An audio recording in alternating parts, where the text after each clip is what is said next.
Welcome to the Uniformer News Roundtable, where industry insiders from the Network Association of Uniform Manufacturers and Distributors break down the latest headlines, trends, and stories shaping the world of uniforms and workwear. Hello, we're here for the next episode of the Uniformer News episodes. I'm Rick Levine, the Executive Director of the NAUMD. Leslie and Aileen, why don't you introduce yourself, Leslie? Sure, I'm Leslie Watt-McArdle. I am a member of the NAUMD and I write a weekly column as well as, I work within the industry. Aileen? Aileen? Hello, I'm Aileen Out. I'm from the Netherlands. I also write a weekly column for the NUMD, and besides that, I make content online, videos, and I write articles on my website, prettybusinessworld.com. Excellent.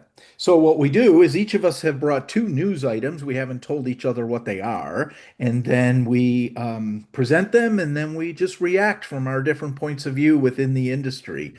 And Leslie, why don't you kick us off today? Okay, I'm going to kick us off with an article I read recently from someone on the panel. His name is Rick Levine. Uh-oh. And the reason I chose this article is it really hit home with me in many ways. It's really about how are we handling price increasing? And it is a global conversation too, Aileen, from like what's going on because tariffs and everything are impacting every country, really. And I think, but what I loved about the article that he wrote just recently, I believe it was in just this past Yeah, NAUMD Pulse, I think so. Yeah.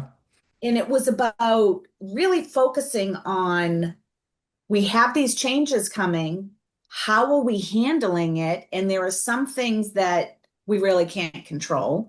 So to me, and Rick, I'd love, and Aileen's insight, like we have to pass along pricing to consumers, but it has to be more of a split way. I mean, pricing's going up, inflation's going up, and things are happening.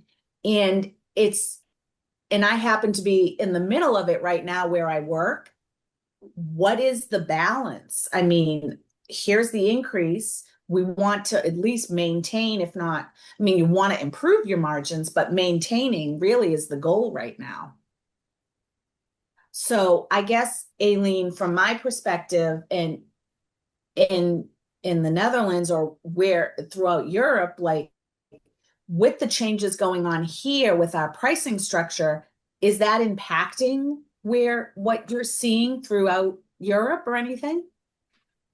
Well, at this moment, if I look at the Netherlands, what I see is that a lot of big companies, big workwear companies, are buying the small ones. Mm. And it's clearly that the small companies are having a tough time. And unfortunately, that's also the case with sustainable small companies. So a lot of sustainable companies who are busy with recycling and everything, yeah, they got bankrupt. It's not possible anymore. So yeah, we see a lot of big companies buying the small ones. Yeah, that's not a good thing in my opinion.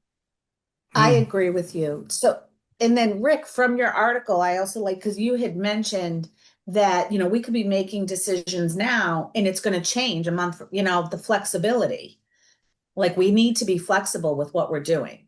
So So I kind of, I kind of brought up the topic even because a member asked me, said, "Hey, have yeah. you heard from others how they're going to be thinking about 2026 pricing?" Because the larger companies in our industry that do stock, Yeah. undecorated apparel that just make it available to other companies, um, Mm-hmm. this is the time of year that they're doing photo shoots for their catalogs for 2026, right? Correct. They so they're going to be thinking about all of this in a whirlwind as they prepare to go to press with their, printed catalogs and announce price lists, or at least have a plan for January, what will there be a price increase? It's not as it's not as bad as post-COVID, from what people are talking about, in the sense that post-COVID, 2021, 2022, 2023, we were seeing price increases every 90 days, right? Companies were just Yes, on yes. like this crazy cycle. And part of that was that to ship a container from Europe or Asia to the US was like, 20 grand, 30 grand just for the shipping, right? For a period of time. It wasn't like that, Correct. forever, but it just this monster spike. And so it feels like that again, where we're so uncertain as to what is going to happen in the next 90 days.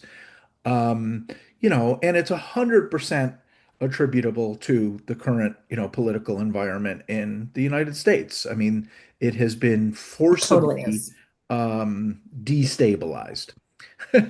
And our industry, both international and domestic manufacturers, are feeling that pinch. It is not easy. I am glad Exactly. that I do what I do for a living, even though I'm helping these companies.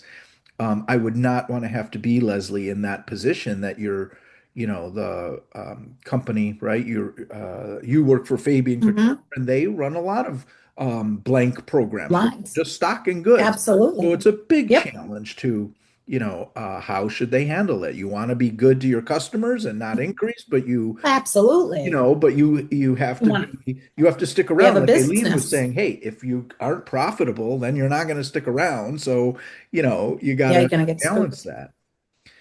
And we've definitely had roll-ups continue to have roll-ups, Aileen, the past few years. Big companies buying small Oh companies. gosh. Yeah. But it It also happens constantly, really. but it also allows room for smaller, the silver lining is it allows for room for others to, come up. Um, and then the pricing game allows people to maneuver. If they have the cash and they can sustain the lower prices, they're gonna, shift some business their way. You buy business in our industry Yes, I know. sometimes, right? You low bid Yeah, it in order to buy that business. I think also it's not happening only in the workwear and uniform industry. It's happening in so many industries at this moment. Yeah. If we Exactly. look at the bright side that is happening besides this, then you see that more and more countries are having laws when it comes to workwear, are improving the rules, Yeah. especially for women. That some countries say, okay, you cannot force women to wear workwear that is made for men. So that is an opportunity for small companies It to Yes. is. create, yeah, some business that is, yeah, of course they are affected as well. But I mean, it's also a way to improve. Yeah, that's a really That's good actually a point. really good point. The ability for smaller companies to move faster, and respond to, market need faster is that's a classic Yep. advantage to the smaller company. Not all big companies are bad at it, but it is true that the smaller company is, able to just make the decision faster. And, um, so that I think when prices are going up, people are more aware of things like customer service, quality, things like that. So and of course, it is very hard to manage, but on the other side, it helps you to stay focused, to be really good at what you're doing, to stay yeah. on top of the game. Ultimately, much of what our industry does are commodity products, though, right? You have a safety vest, and it's not dramatically different, partly because of the regulations from, the other True. safety vest. So, and I'm just picking on the safety vest. It's true for like the polo shirt or the, Oh, or the, oh, yeah. the common broadcloth white button-down shirt, right? It's like, we sell them by the millions and it becomes a commodity. We're a very price sensitive industry because the epitome of that would be a security guard company. They have two expenses, the person and what they're wearing. And that's pretty much the extent of their expenses, Yeah, right? I agree with you on a certain point because I think that even if you were talking about this safety vest, that if you need to buy this for your company on a regular basis, it is important that you're working with a company who has a good customer service. Yes.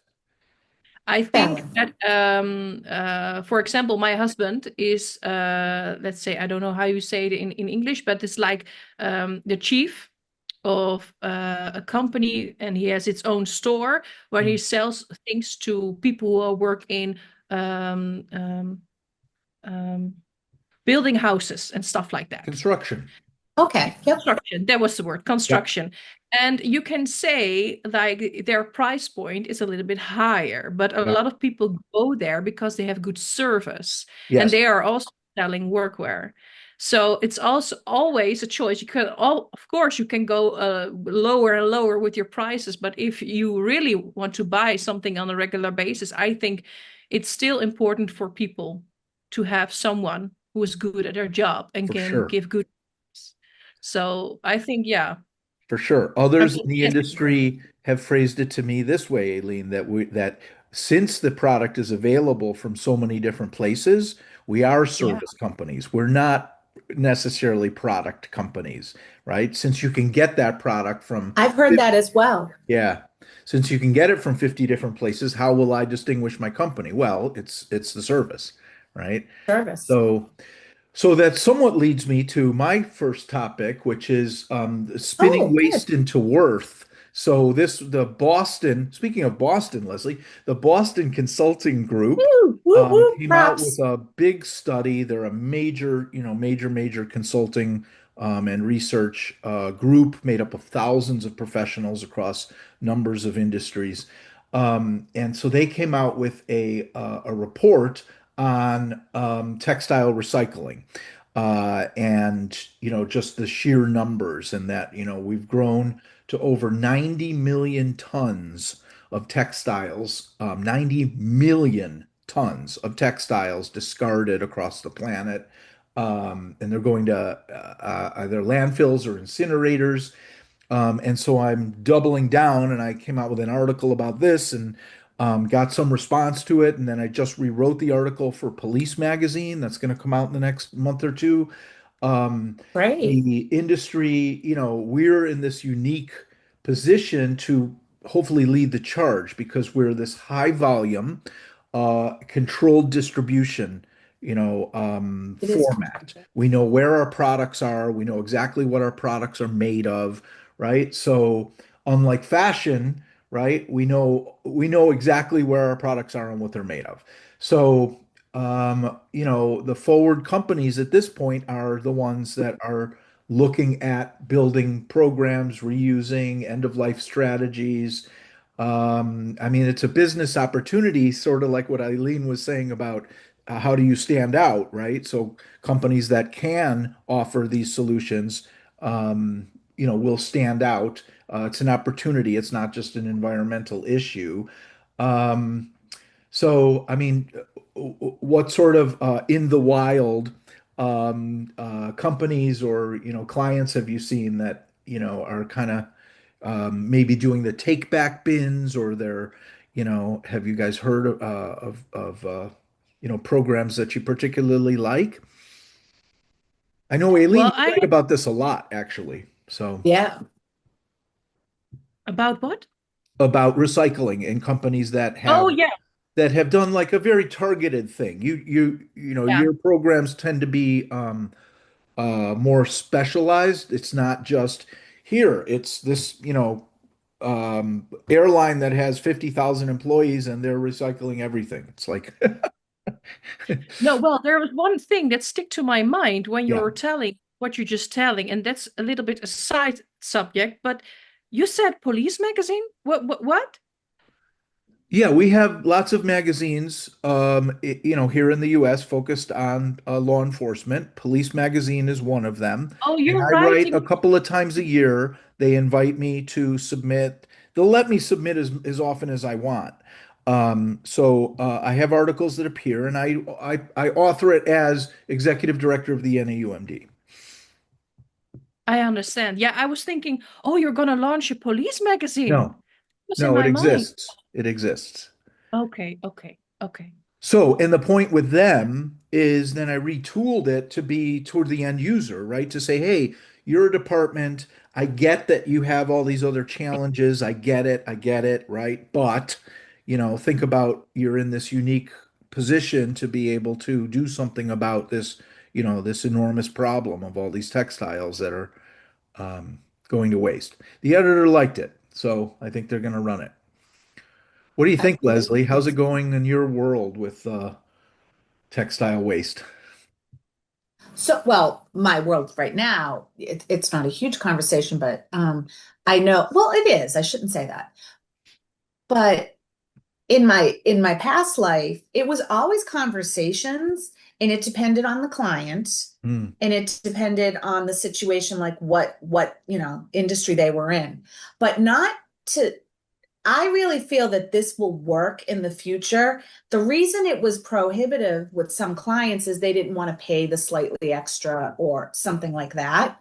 But I think, I don't know if I'm comparing it right, is many years ago, you would receive a benefit if you put solar panels up on Hmm. your house, whatnot. It almost seems like as a world, or however, if we can, give, if you're going to take part in such an important thing to help clean up what's going on there, that you should receive like some sort of benefit from that. Maybe that will prompt people to do it, because not everybody's going to do things out of the goodness of their heart.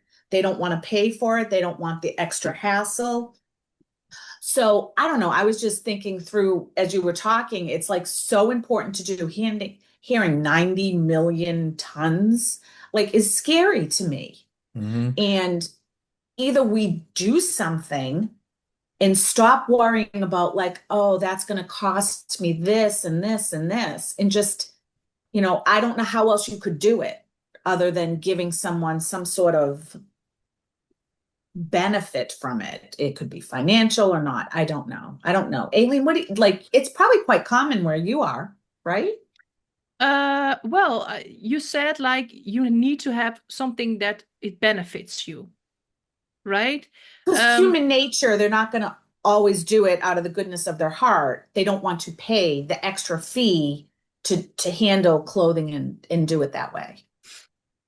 Yeah, for a part, that's true. But on the other side, at this moment, the reality is that sustainable fabrics and sustainable fashion, and it's all more expensive. That's just what It it is. is. Yeah. But what I've seen when it comes to recycled projects, I recently wrote a column about a hospital in the Netherlands that said, okay, we are going to work with recycled, or how do we say it, medical gowns that you can wear multiple times that you don't have to throw away. And they said, yeah, it's more expensive. Yes. But on the other side, as in this case, an organization, it's not a company, it's an organization, said one of the target topics of our organization is to contribute to the sustainable, good environment. For them, that's important. So and there are more and more companies who say, okay, sustainability is important for us. So when you put that on your list and you really write it down, you can say, okay, it costs more, but on the other side, this is also a part of who we are and what we think is important. Yeah, part So of your mission statement. in that case, yeah, it is a benefit. And on the other side, don't forget that if these days, if you as a company sell something and you don't say anything about sustainability, it's not going good. People are always asking questions. What I see is as soon as you launch a new uniform, as a company has a new uniform, the first thing they say is what they're going to do with the old uniforms. It's a really big topic. And a lot of people, at least that's what I see, maybe you see it different, but it is so important also for just, as a company, as the way you show yourself to the world. Yeah, so that one falls It's under true. the heading of it's different in Europe than the US. So we do not see that yet. It is not the first questions asked. Companies are not feeling obligated. In fact, it's being rolled back politically currently in our world, right? Everything's being rolled back Awful. where we're not going to make you do all of these things that, that we're You should do. yeah, that we should do. So it's a challenge. Um, Yes. but the yeah, price is huge. What Leslie was talking about is a really interesting idea, and I'm sure it's being discussed at certain levels of, we have these carbon offsets, right? So, rich companies are buying carbon offsets from each other in order to show that they're not, that the planes that they ride in and the cars that are part of their fleet of cars, right, that they're trying to be as carbon neutral as possible, and there's a financial benefit to them to, and there's a financial penalty if you're going over certain levels, and it could be very interesting to have textile floors and ceilings and offsets, for that. Uh, it is definitely going to be a public-private, cooperation in order for something to be done. It's also just, will the technology catch up with us? Will we get to a point where, I don't know, it's science fiction, but we can just dip a shirt in a vat of something and poof, it then, its molecular, properties are such that then it becomes, something else that is useful to us. A little bit That would be like super cool. I mean, we're getting, I mean, certain like plastics to an extent, have that. You take this plastic, you dump it in this thing, and, you get different plastic. They did But, not know that, but that's cool. well, Well, when we say this is made of recycled plastic, that's basically what you're meaning doing, right? You're bottle to shirt. Yeah, you're breaking it down and just turning it into something else. And I do not know the science or the chemistry behind any of this. So, and I also misspoke. It's not Police Magazine, gosh darn it, it's Officer Magazine. Officer Magazine, Okay. officer.com, I think is the publication. You can read what Rick Levine writes there. Aileen, what do you have for us today? Yeah, so I think it's going to be a regular topic, the airline industry. For my Okay. two topics, I have But I you love it. you Yep. like that? Okay. I So love what Aileen. Yeah. yeah, okay, great. So what I saw is that Lufthansa, you know the airline, Yeah.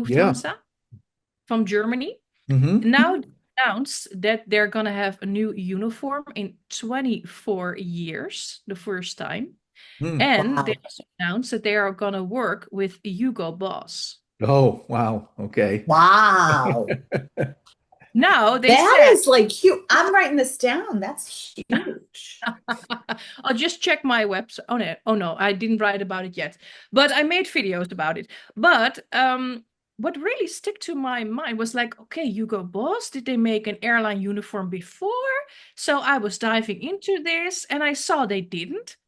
And I was like, Hugo Boss has like a totally different, style. It's like very chic, very fancy. It's not like a uniform.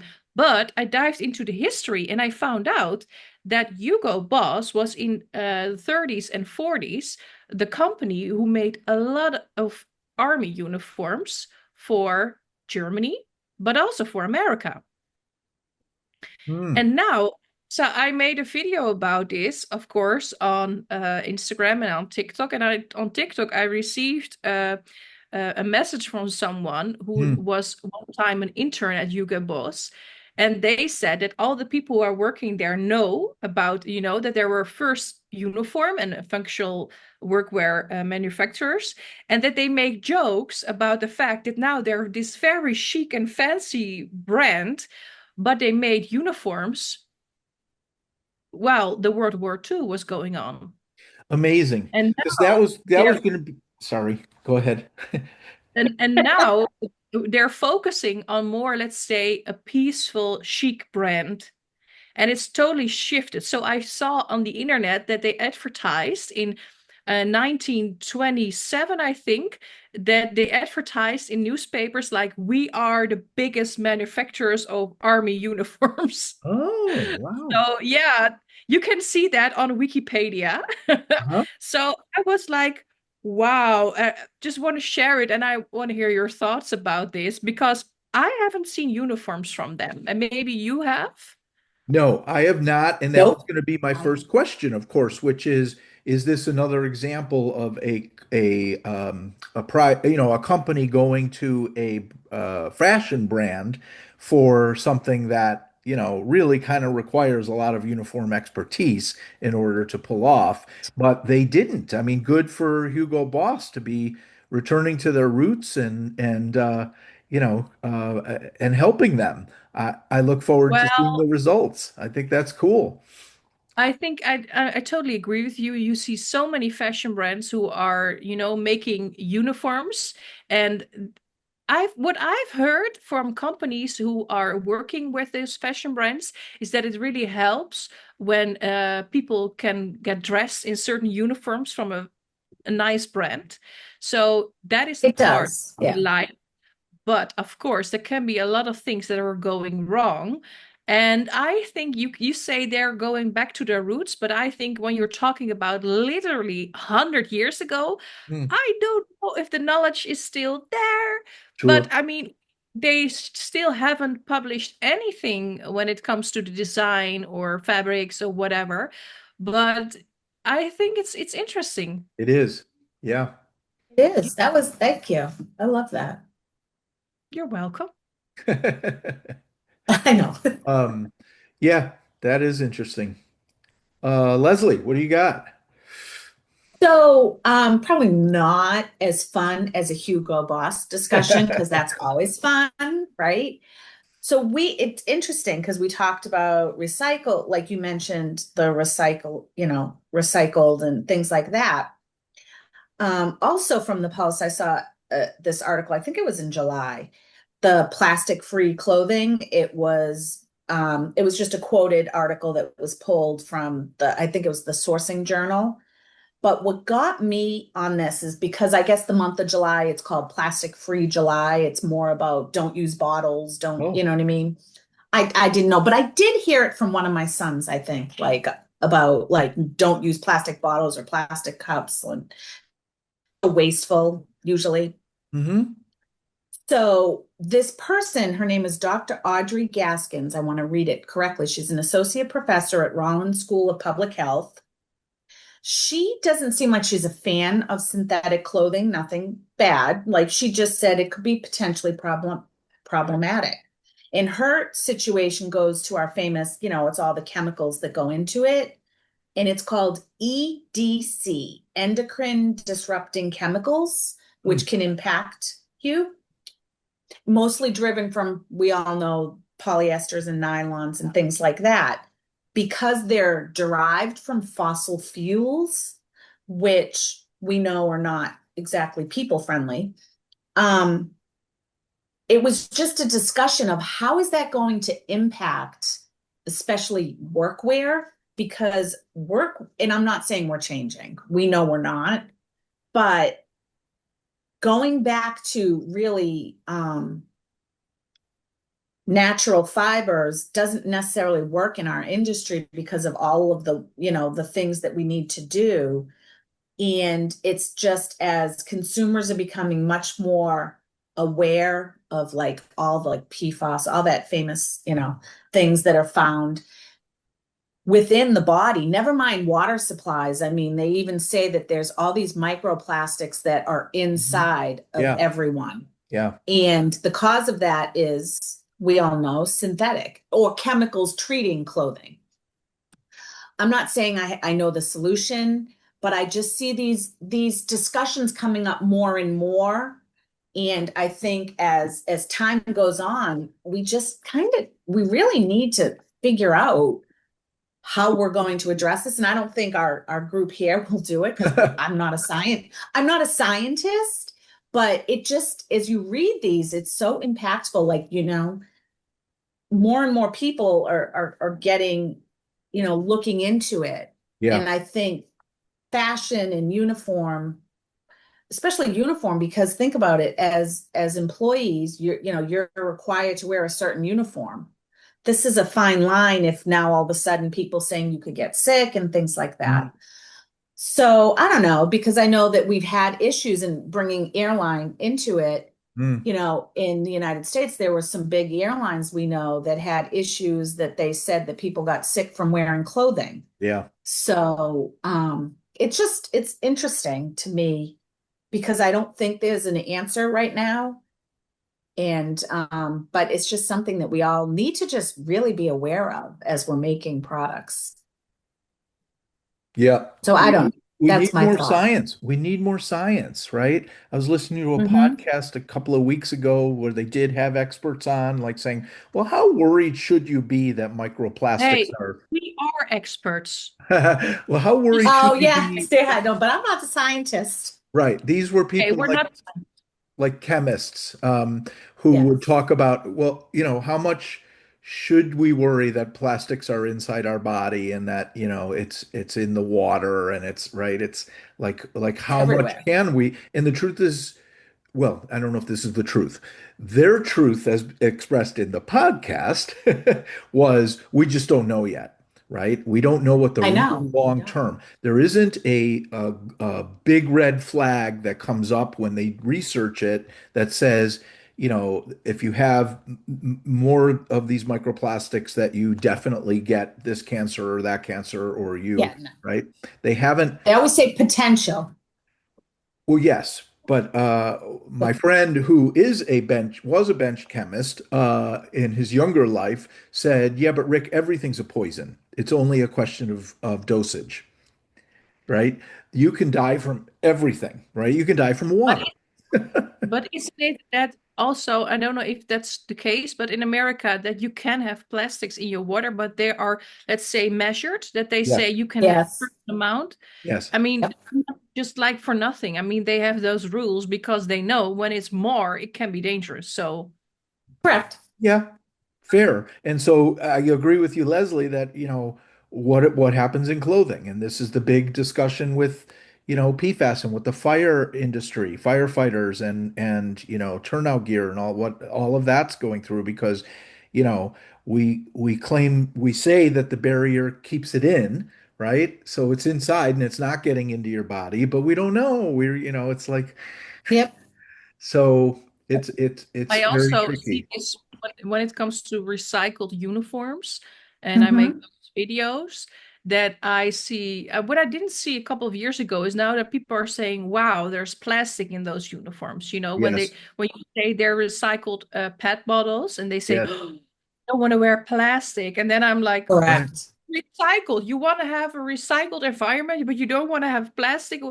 And they say, "No, no, we only want real fabrics," but it's really there's a science behind it that you need certain new Mm. stuff to make the all old garments strong. So, but I really think we should ask someone. One, I have someone in my mind, a sustainable someone who is really can Mhm. dive deep into this topic. That Yeah. would be great. Yeah. Yeah. It just, no, I don't know. It just interests me to the sense of, to your point, Aileen, and I love what you just said. People want more things sustainable, recycled, but then when they find out what's in the recycled, Right. Yep. And I also heard that some people say, oh, if I'm wearing uniforms where there's plastic inside it, I can sweat more or it doesn't feel right. And I think in a lot of cases, it's also in the mind Mm. that people have in it's their valid. mind that they're wearing something where it's plastic involved. And that's exactly the same case when it comes to, the big claims of uniforms who are, they say, toxic. I cannot say if it's true or if it's not. I cannot say Right. that, but what I can say is that I've heard that there's a lot of people also going on things in their mind where they're thinking, "Oh, they said it's toxic, so it must be toxic. So now I'm not feeling good." Yeah. Or they said it is toxic because I don't like the uniform. So it's very complicated. It's Let's It induced. say. is. Yeah. All right. So this year is going to be our second year of doing the National Uniform Day. So it's going to be September 17th, 2025. This isn't just an NAUMD thing. We, as a association, have been promoting it to other associations and encouraging them to participate. The first year we launched this was 2024. We're going to observe it always the third Wednesday of each year, National Uniform Day. Um, and this year we have about 12 or 13 different associations that have lent their name to it, in the textile world, in the apparel manufacturing world, in the media world. So it's great. I love it. And, so we're encouraging, this is now leading up to it. I want to encourage companies to get involved. So my second topic is National Uniform Day, if that wasn't obvious. Um, and so in the Pulse, we've been mentioning it, and, we're running teasers in the Pulse about ways that you can participate and honor, right? You can build morale and pride among uniformed employees, honor them, right? So instead of talking to them about sustainability and plastic in their uniforms, talk to them about how, thankful you are that they're doing their job and that they show up and, wearing that uniform. If they're in the public safety world, right, we should be applauding them, first responders, but even everyone else, they're showing up and they're doing their job. And so we want to honor our customers. We want to honor our team members at your company, right? You can do, I Mhm. know last year, Lion, the CEO, made a video that he distributed to all of his employees saying, this is our rich history we have here at Lion Manufacturing in the uniform industry, and we're glad there's a day now to honor what it is you all do, right? Like this is National Uniform Day. What you do matters. Um, so that's another way we can, serve clients and customers, but also our team members, honoring them. Um, I think it would position your company if you participate in this. Yes, you could call it a social media event, but it can be much more. There were companies last year that offered a discount. Hey, we're a manufacturer, we're offering free shipping to our sales channel just on National Uniform Day, right? I don't know. What kinds of things can you two think of that we could put out into the world that might help make National Uniform Day more celebratory this year? Well, I Huh. think media is a big thing, as you said. Mm, I think it's a really easy thing. And also remind yourself as a company that there are not many days where you can really, you know, show about what you're from and what your company is. And mm. so just grab the opportunity to be And it's creative. Yes, I like and it's that. marketing as well for your own company. Mm, So it's just another reason to just go out there and talk about all the great things that you do to help your clients, you know what I mean? To yep. from a uniform standpoint. So I think if that's a fantastic approach. Yeah, and please, for all the companies who are listening, not just talk about yourself. We see so many Right. Talk companies about the do, people. yeah, Absolutely. talk about the people. And we see so many companies when it comes to marketing in the workwear industry, they're still talking too much about what they achieved and not what Not someone what the else. people. No, this is, in my opinion, a moment to, to show the people who are wearing uniforms. You're Love. absolutely right. And then even having the people that wear the uniforms, able to talk about it and what it does for them. Or maybe as a company, you can tell why you are making uniforms. Mm, So if you want to show something about yourself, you can also tell the why. Because I think in this market where there are so many companies who are selling the same products or yeah. kind of the same products, it's so important to tell people why you're making it. Because everyone think, oh, it's a company, it's just money. But when you have a really rich history or when something motivated you to make certain things better, I think that is a great story. And I think we miss the opportunity of telling stories in this industry. But that's I also why I tell so many stories about workwear. But I think this is a good opportunity. agree. Did you ever read Simon Sinek's book called Start With Why? I didn't read the book. I Yeah, know, you know him. let's say, Yeah, I know him and I watched some videos about yeah, yeah, him. yeah. And yeah, I highly it's like, recommend the book. It's so good. yeah, I know. Yeah, Yeah, I know his vision and where it comes from. So in yeah, yeah, but yeah. I think it's just this is just my view about the workwear industry, what I'm seeing for so many years that other industries are evolving and changing their marketing. And I think there are some companies who are sticking a little bit behind. Of course, there are companies who are really changing, going with social media and trends and everything. But yeah, it's Nice, a lot of times I think, tell something about yourself. Why are you unique? Not nice. just, oh, we have a great product and you should buy it. No. Excellent. Agree. All right. That's a good point. What else do you have for us, Aileen? So I stick with the history of American Army Oh, because what I found out, I dived deep for an article into the history of, and I have to say this correctly, pants, functional work pants for people, more cargo pants with extra pockets, yeah. How did they, yeah, evolve? If How do you say that? How did they Evolve. become evolve? Yes. Evolve. Uh, what was the moment that people are start to wear these kind of pants as workwear?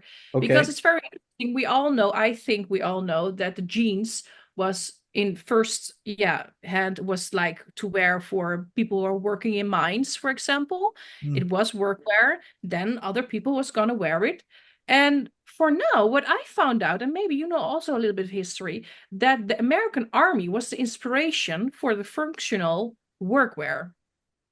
Hmm. So what I've seen is that after the World War II, that the American Army was selling the pants that the soldiers were wearing to people like who are working in construction, for example, or people who can really use it. And that is what I've seen is that there was a Swedish electrician in 1957 who saw this and thought, this is interesting. Hmm. We should use this for the workwear industry. And what I've seen is that 1980, let's say 1990, 1980, the Scandinavian people were going to like it. They thought, okay, we're going to wear it too. And then, it spreads around Europe and America. Hmm. But Okay. the inspiration was from America. Interesting. So and then I thought, you're a dinosaur industry. I'm sorry. You know so much. You're talking to Rick, right? Not me. I'm All I'm right. sorry. kidding. Rick on my Go on. screen. I said, yeah, I'm I'm sorry. kidding. I'm very clear here. But Rick, you know so much about this. Do you have seen the change when it comes to functional workwear that which time was it more popular in America? So, I don't, you're fascinated with pockets. Let me just say that.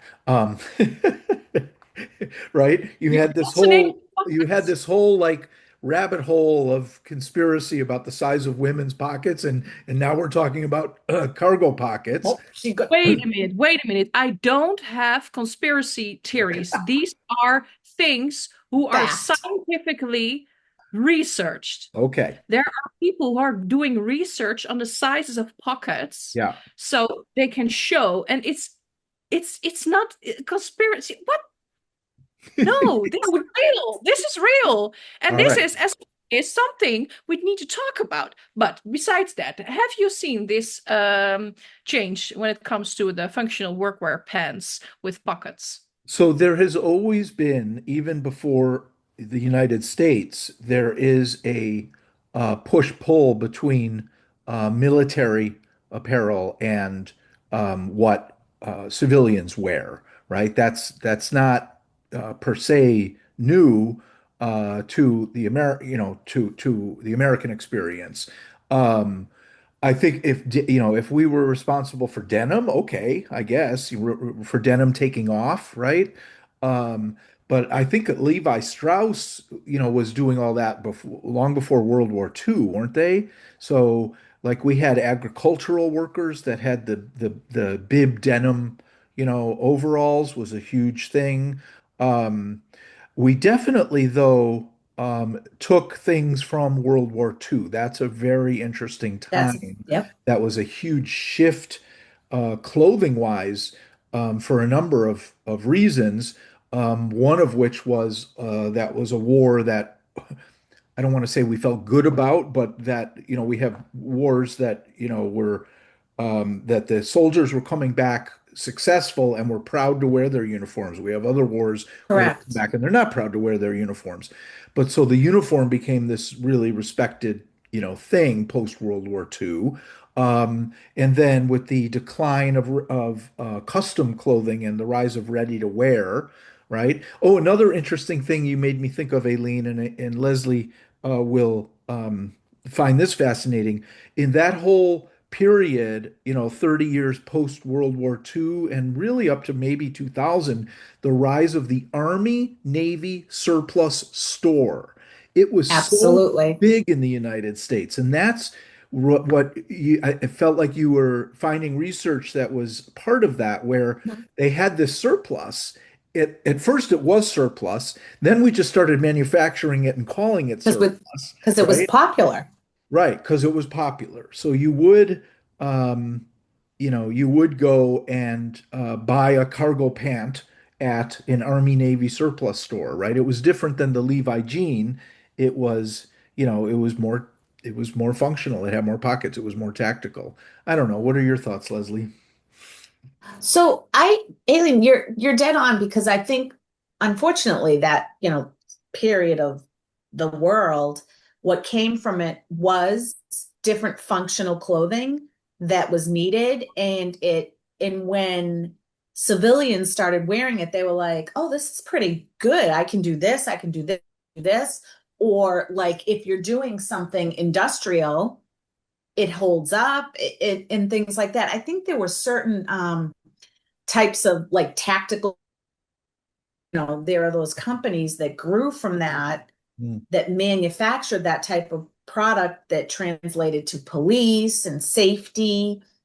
So I think it's fascinating, and the more you research into it, you're even going to find more certain coats Mm. that came from that industry, and how they were like in the epaulets, and then how you put your different in Insignia. police, or yes, in security, how you put your different what is it called, Rank. Rick? I forget.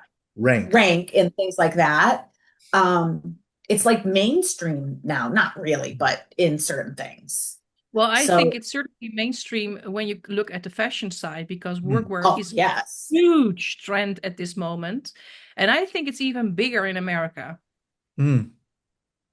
I see there's so many always the fashion piece, yeah. Mm. celebrities, for example, who are wearing workwear. This is like insane. But what really, yeah, what I think really is fascinating is that you have the World War II, and that changes, of course, the clothes, but it really changed from what I've read 30 years later in 1975. Mm. That was the moment when they really thought, okay, we can change the workwear pants and Yep, make it more functional, inspired by World War II, which was 30 years back. Yeah. Yeah. so true. Yeah. That is That's very fascinating. Why interesting. did it It took is so fascinating. yeah, why did it took so long when it's just, let's say, just pockets? Yeah. Yeah, I don't know. I mean, one reason might be is that they were inventing more things for us to carry, right? Like, we did have more things that we wanted to bring around with us, and we didn't have the merce, the male purse. For Did a while, not. the little fanny packs were hugely popular. That was like a They thing. made a comeback Yeah. recently. I fanny expect to packs are see one making a on. comeback? They have recently, yes, Yeah. I've seen some. Yeah. Yeah. Interesting. There are a lot of young guys here in the Netherlands who are wearing Louis Vuitton or fake Louis Vuitton bags on their. I Oh, don't know yeah. if you can also Yeah, I've here. seen that. I've seen that even here. Yeah, and that is really something you see like people who are hanging out on the streets. It's like yeah, it's not like a chic thing, let's say for that. So that is what the male yeah, what the young guys are wearing here. Wild. And it's like, oh no. All right. Well, that was the uniformer. Thank you, Leslie. Thank you, Aileen. If you want to read the articles that we've been mentioning, when Yeah. these, you can go to naumd.com/news. If you aren't getting our weekly mailing that comes out every Tuesday, it is free. You can opt in at naumd.com.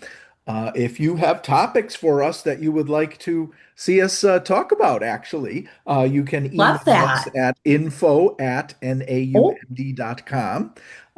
There, we have it. Any final words, ladies? no, I love the idea of having people reach out and give us what's on their mind. Me too. Yeah. All right. Thank you.